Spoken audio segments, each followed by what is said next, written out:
tuning into your signal, locking on to it, locking on, and there we go.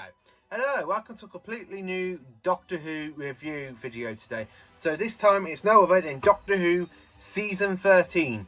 Now Season 13 was broadcast from the 30th of August 1975 to the 6th of March 1976, containing over 6 incredible, amazing stories. Some of them, as you can tell, I've got the DVDs here, I've got the VHS at the top, and I've got the books on the row that you can't see. But this is a really interesting season because I absolutely love this season. So I'm going to literally put this on pause each time. I'm doing a bit of a different sort of thing with it, where I'm going to be talking about each of the stories. Well, I'm not really going to put it on pause. So, Season 13 as a whole is a fantastic, incredible season. It is Tom Baker's second season as the Doctor. Now, Tom Baker's first season, which was season 12, was actually incredible. So, season 13, absolutely amazing. This is one of my favourite seasons for Tom Baker. Quite enjoyable, fantastic, can't find a foot wrong with it. With only 1 week story, but it's still pretty much okay. As you can tell, Tom's so happy about this because it's his season. So, the very first story we have is Terror of the Zoy Guns. Now this is the very first Zoy story, completely for the Zoy Guns, because they were invented for the story. Unfortunately, they did not appear until until 2013 for the 50th anniversary of Doctor Who. So they only have 1 classic story, and they fought against the 4th Doctor and of course Unit. Now this story set in London, also set in Scotland. We have like the Loch Ness Monster sort of thing with the Skeletor.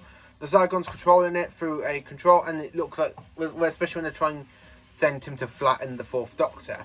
And this, of course, is Ian Martin's second to last story as Harry Sullivan, because his last story is the later on in this season.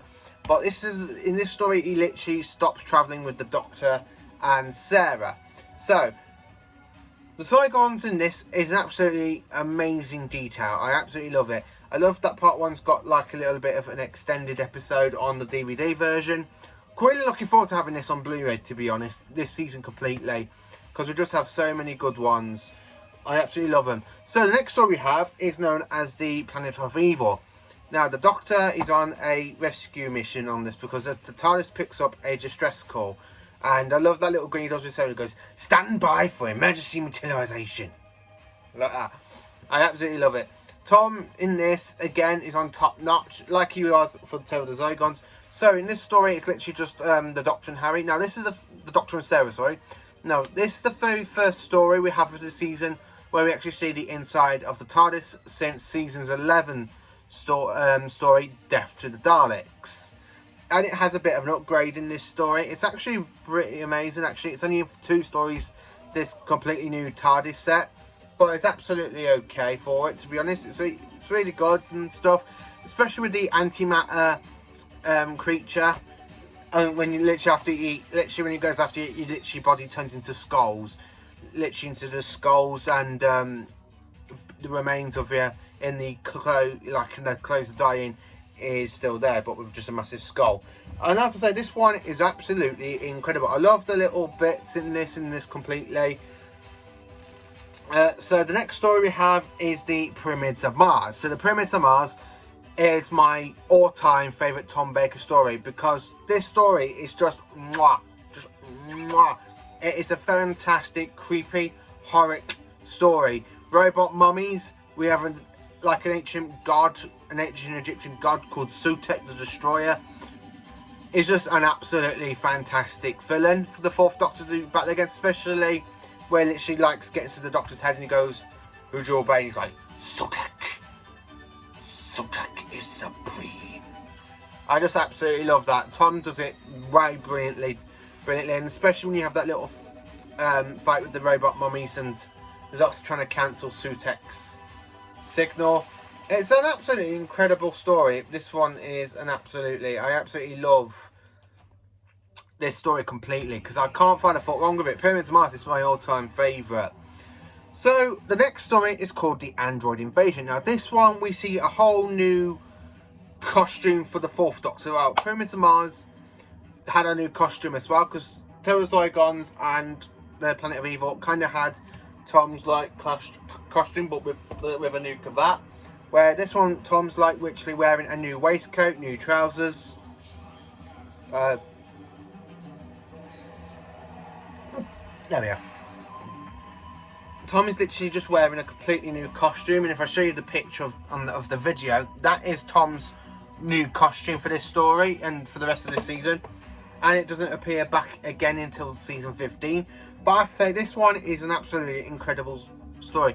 So the story opens up with this kind of robot version of a unit soldier throwing himself off of a bank, and then he comes repaired because he's of course a robot.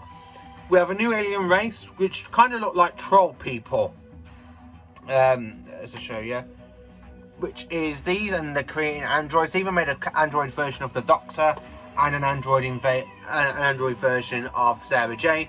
I absolutely love it. The Doctor goes, "Is that finger loaded?" And he literally chucks himself out of a window.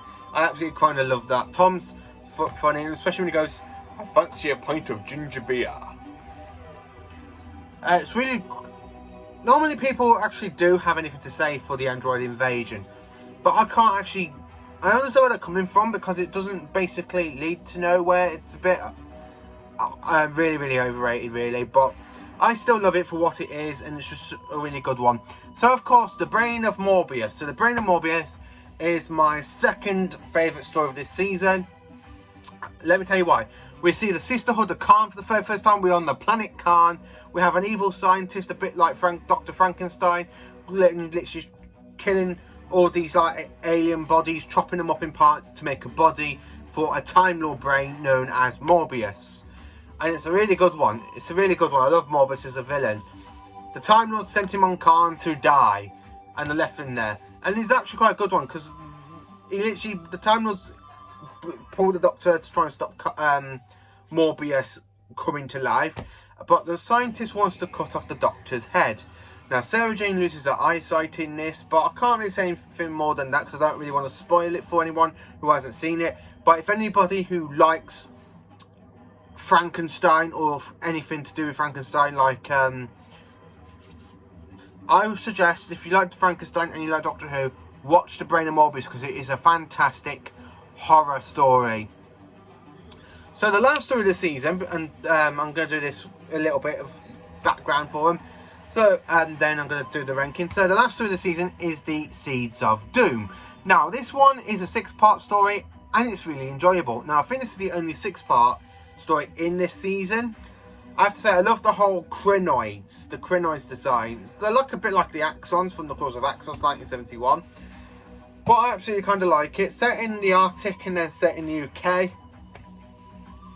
And also, this also has the actor that plays Boise in Only Fools and Horses, in this playing Scobie, who's the main villain in this. And he's working for a complete utter head case, where he's got like hold of a... Now, a crinoid is basically a seed of a plant that can eat anything. Anything, any vegetable life, pet, dog, cat, human. It is literally good, and it actually takes over a human body in this. And it's just an incredible story, and basically I absolutely can't find a foot wrong with this story. It's a very good 6-part story. It's a very good one. I really do like the crinoids design. Like, if I should get the DVD to show you, because I haven't got so yeah, that is the crinoid in the, like, after it took over a human, and that is the crinoid creature when it gets huge. So if I can show you the back, we've got bits of the art tech. I absolutely love this story. I can't find a foot wrong with it. To find you the only way I can suggest for a better cover might be the actual Target novelization book, which I'm showing you. Because I don't actually own the VHS version for this story yet, so I don't know what it looks like on the VHS. So that is basically the season, all round up little bits and facts of them, as I said, and what I think of them. So for ranking, so if I have to say this, Terror of the Zoy Guns is a 10 out of 10. Completely a 10 out of 10. I can't find anything wrong with Terror of the Zoy Guns. Planet of Evil, again 10 out of 10, because it's just a fantastic, good antimatter creature. So yeah, it's a good 10 out of 10 because the whole planet is evil. Pyramids of Mars, 10 out of 10 because it's my all-time favourite story for this season. Sutik is a fantastic creature, the robot mummies are fantastic. The Android Invasion, I have to say, is basically a 6 out of 10 for me, even though I enjoy it, but it's not as good as the rest of the season. The Brain of Morbius, again, 10 out of 10. It's like Frankenstein, but a Doctor Who version. It's really interesting and absolutely fantastic. And then, of course, we have the Seeds of Doom, again, which is a 10 out of 10. So with only one story being 6 out of 10, but the rest are all 10 out of 10, this season is a pretty enjoyable season. Now, I'm really looking forward to owning this season whenever we get it on the Collection Range Blu-ray. The one story I would actually like to see get a whole new CGI effect with 5.1 surround sound, I have to say, is definitely Pyramids of Mars. I absolutely love the Pyramids of Mars. It's my all-time favourite. Unfortunately, I don't own the VHS, but or the book, but I'm glad I own it on DVD. So basically, for DVD-wise, I own everything for season 13. VHS-wise, I literally just own 3 VHSs. But targeting other books, I literally own the Planet of Evil, the Android Invasion, one copy of the Brain of Morbius, another copy of the Brain of Morbius, and of course, I own the Seeds of Doom. That's what I own for this season. So this season as a whole, again, like season 12 and with season 14, this season is a really enjoyable one. Everything is on top notch. Literally just top notch. I absolutely kind of do love this season. But for Tom Baker's season ranks, this one, I have to say, is probably my 4th favourite. My first favourite is definitely season 16, because that one I love every single story, especially the Power of Kroll. The next one's got to be season 12, just for Genesis of the Daleks, Revenge of the Cybermen, Ark in Space. So yeah, 3rd place actually, season 13 is. I absolutely love season 13. Season 18's kind of gone down a bit since I last did a ranking video. I said that season 18 was one of my favourite seasons. It's kind of gone down since I rewatched it. But yeah, this one is actually my 3rd favourite season for Tom Baker. Every single story is okay, apart from the Android Invasion. So please do like, subscribe and share to my channel. I hope you all have a very good Doctor Who day. And thank you for watching. And thank you for subscribing. So please do, as I said, like, share. Please do like and share my videos. I would be really grateful if you can recommend me to anybody that you might want to know who might like to know my videos. So thank you for watching, and I will see you again for a next video, most probably either Saturday or Sunday or tomorrow, because I am going to be doing another review series where this one I'm just reviewing seasons. I'm going to be doing a review on the actual stories as well. So I will be doing like stories / episodes of Doctor Who. So don't miss out for that story, because I think the very first one I will actually talk about is going to be the Pyramids of Mars, because that one is just fantastic. I love the Pyramids of Mars. So yeah, thank you for watching.